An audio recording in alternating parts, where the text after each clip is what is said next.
We're preheating the oven to 425 degrees. 425.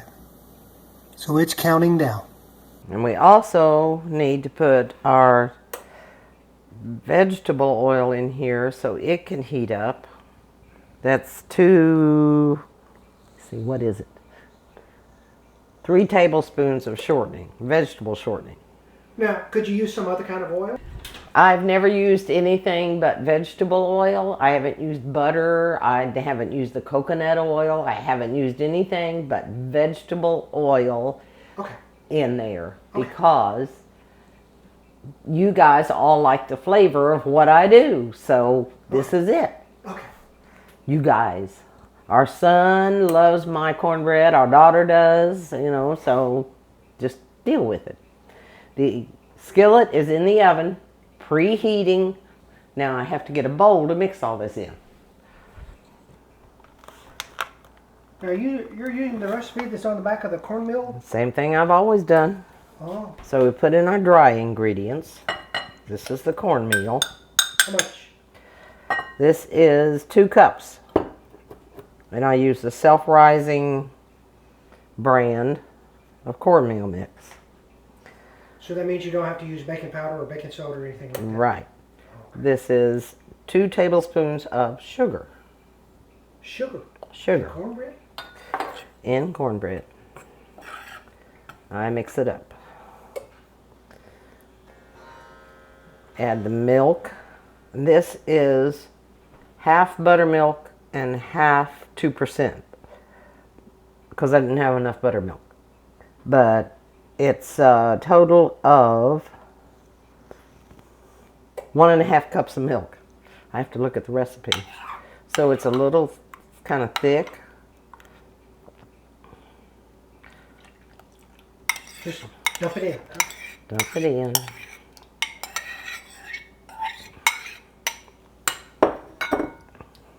Mix it in.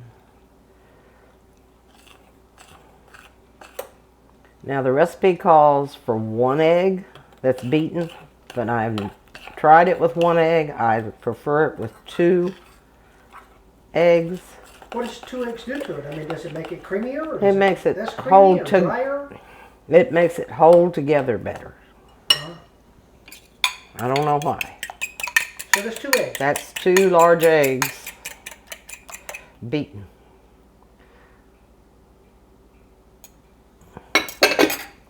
Mix that in.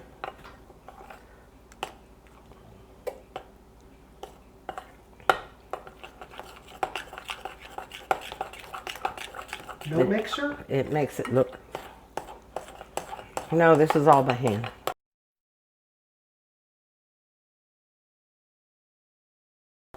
Scrape down the bowl. Make sure you get everything mixed in good.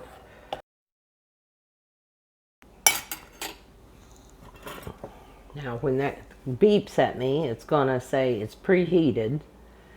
And what I do is open the door, pull out the rack in the pan, and pour this directly into the pan in the oven.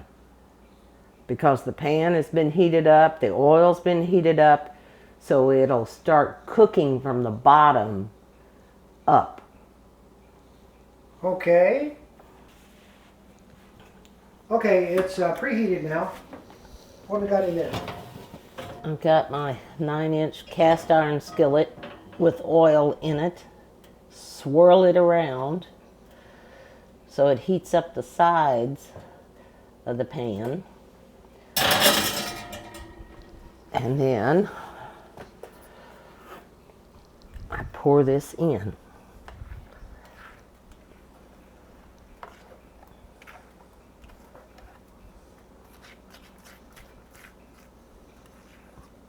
It'll slightly level out on its own.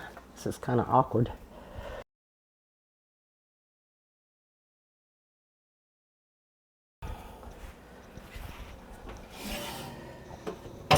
And you can see, if you can look closely enough, you can see the edges are starting to bubble up already. So now we've set the timer. What was that the timer for? 20 to 25 minutes. So I'm going to do 23. And then we'll look at it, see how brown it is, and see if it looks done. You can take a toothpick and put in the center of it, see if it's done all the way through. And that, because if the toothpick comes up clean, it's just like in a cake, you know it's done. All right, time is up. We'll see what it looks like. It's cracked.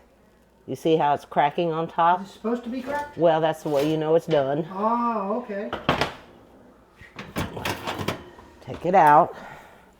Get me a knife.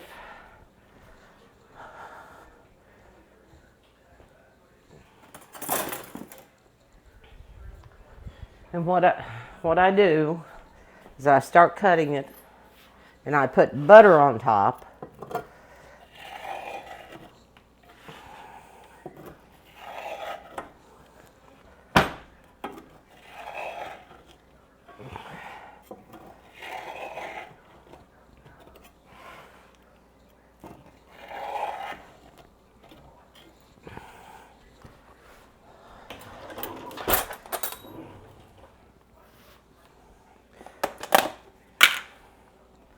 I'll have to start making my own butter so we know we have good butter. Yep.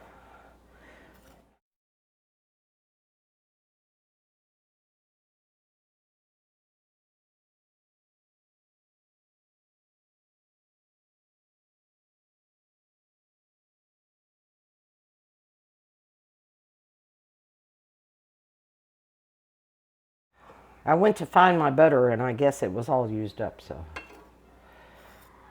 this is standby. I gotcha. Now, does that make the top soft? Yes. Is the top crusty right now? A little, but it's too crusty on the sides. Have you ever thought about spreading grated cheese over the top? No, I've never done that. And we put jalapenos in here before, but of course I don't have any of those right now. Well, we can do jalapenos and cracklings and bacon bits and all kinds of other stuff. Oh yeah, whatever you want to add to make it whatever you like. You can always mix stuff in. So now that sits until we get ready to eat, which kind of is behind schedule. And there you have. What do you call that? Southern style cornbread? Oh, that's Yankee cornbread? That's Cheryl's cornbread, I guess. Cheryl's cornbread. Yep. And it is good. It is good. Coconut oil, lard, Crisco, bacon grease. So that's preheating, and when that gets up... But you could use this. Don't you throw that at me.